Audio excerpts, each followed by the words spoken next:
Hey guys, coming at you on this is part 3 of the Hurricane Harvey cleanup adventure. I'm calling this an adventure instead of a something worse. I guess don't know exactly what to call it except for an adventure. So yep, adventure it's gonna be. It's gonna be something to talk about for years and years. And unfortunately, the poor people in Florida are about to go through Irma, which sounds like it's going to be a lot worse than what I went through.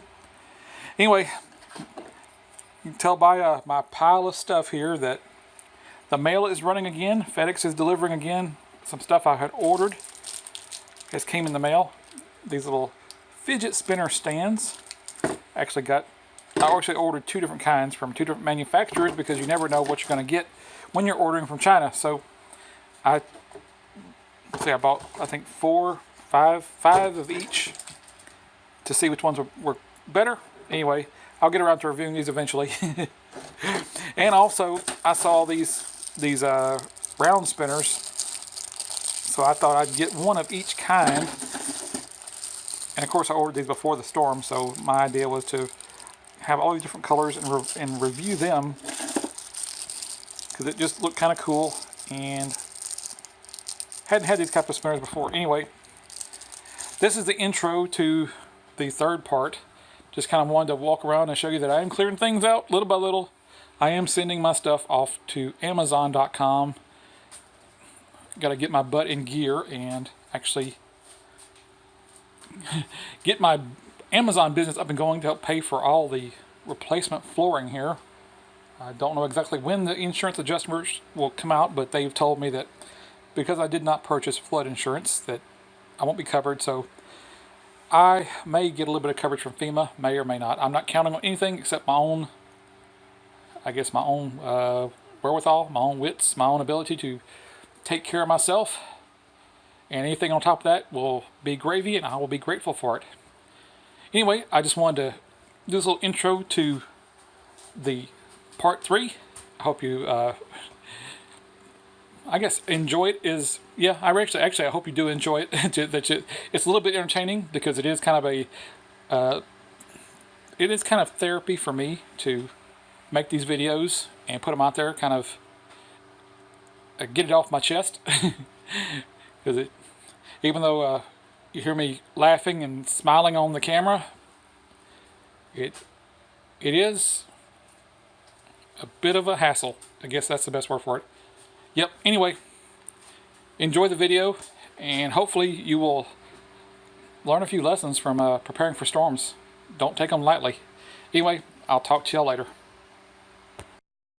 Hey guys, after that little intro I made, I forgot that I actually went by the Orange County Trade Days. It's a flea market near me that I actually started selling fidget spinners about 2 months ago. This would have been actually the 3rd month that I had been in the shop.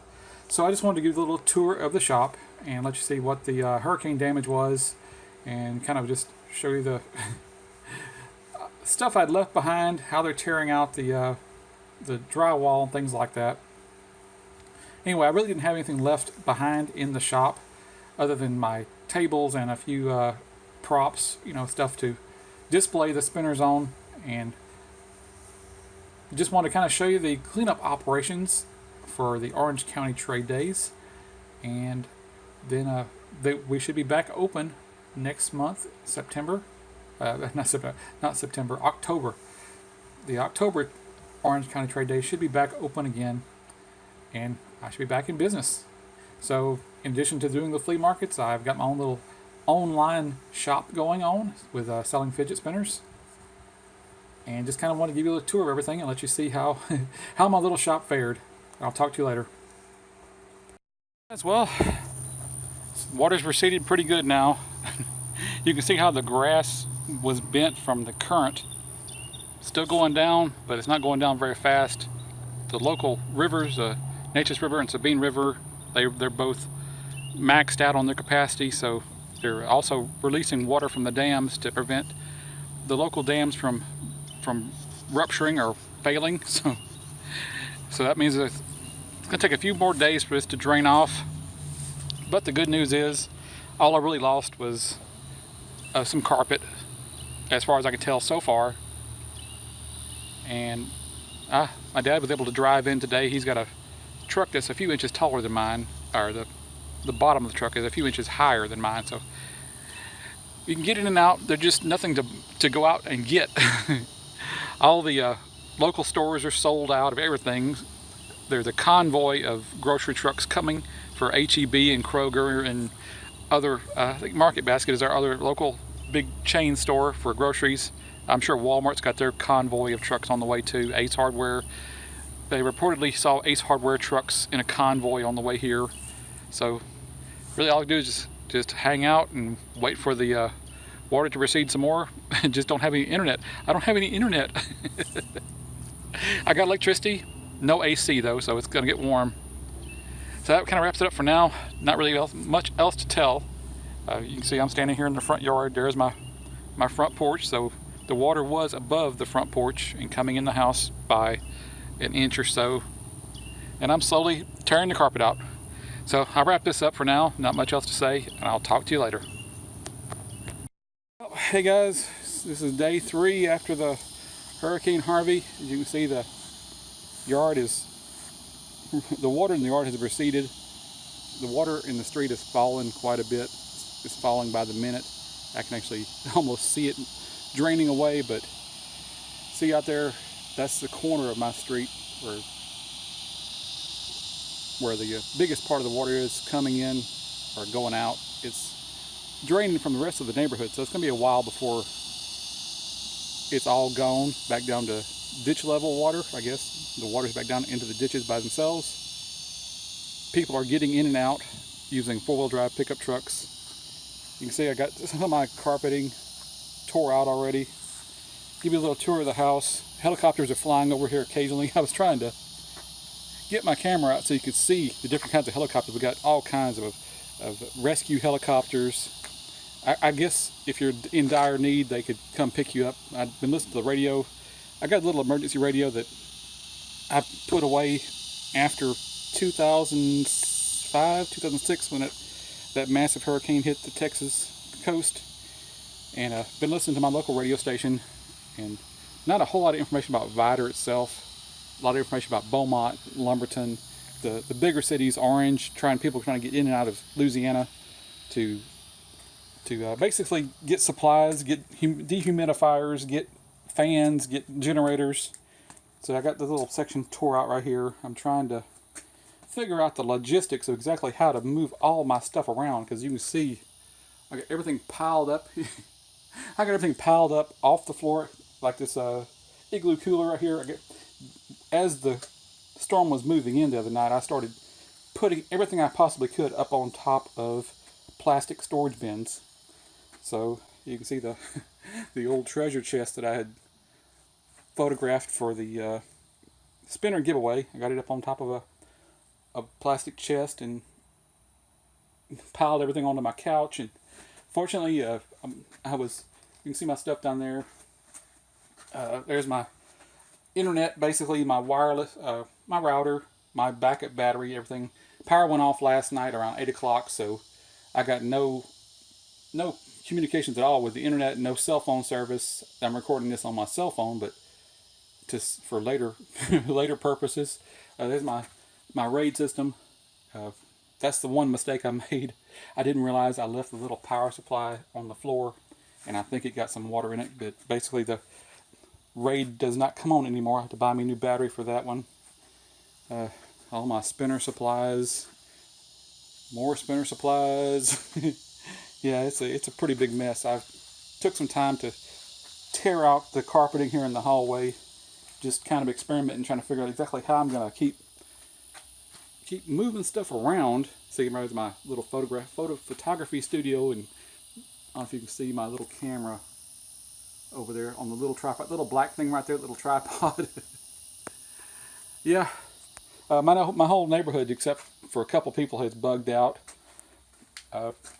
See, I was about to turn the light on in the bathroom to let you see the floor tiles had all come up. The floor is not standing in water, but it squishes when I walk. So as you can see, got as much stuff as I could up off the floor and onto plastic bins. So I was really lucky I guess lucky that I actually stayed for the storm, because otherwise all this stuff, all these boxes of supplies and stuff for my flea market would have been on the floor and ruined. I don't know if you guys are into reading anymore, but here's one of my favorite books of all time. Even though I don't read it, have not read it for years and years. Robert Aspirin. He has a series of books called Myth that I discovered back in the 80s, and he's been dead for a few years, but he wrote these great books. Every title had the word myth in the title. So if you get a chance to check out, if you like humorous fantasy type books, this is one of the most funny series of books I've ever read in my life. See, like Myth Inc. I don't know why I'm rambling about that, but anyway, just a little bit more information. If you see the title and it has the word Myth Inc. in it, that means the book is being told by different viewpoints of the different characters. If the book has the word myth without the periods in the title, that means it's being told from the point of Skeeve, the main character, who is an apprentice magician to a demon, which is short for Dimension Travelers. I thought it was his interpretation of what a demon was pretty amazing. It was, to me, a stroke of genius, thinking that demon is short for Dimension Travelers, which means if you travel to someone else's dimension, you're the demon. If they travel to your dimension, they are the demon. So it's all a matter of point of view. Another thing I thought was incredibly funny in a stroke of genius was Skeeve, the apprentice magician, has a pet dragon named Gleep. And Gleep can't speak. He's too young to speak, but he can think in human terms. So occasionally you will hear him in other books. He'll actually talk through his, he talk as though he's talking to himself in his own head. But basically, dragons, according to the Myth series of books, have varying levels of flame. I never thought about that before. That Gleep himself said the levels of flame he has starts out with make toast and go all the way up to burn hole in rock. So I thought that was just another stroke of genius. Anyway, that's all for now. Hope I didn't bore you too much with this. It's just kind of like something to do to kill the time, because right now the power is out, internet's out, cell phone service is out. I'm going to go back to cutting up the carpet, and I'll talk to you later.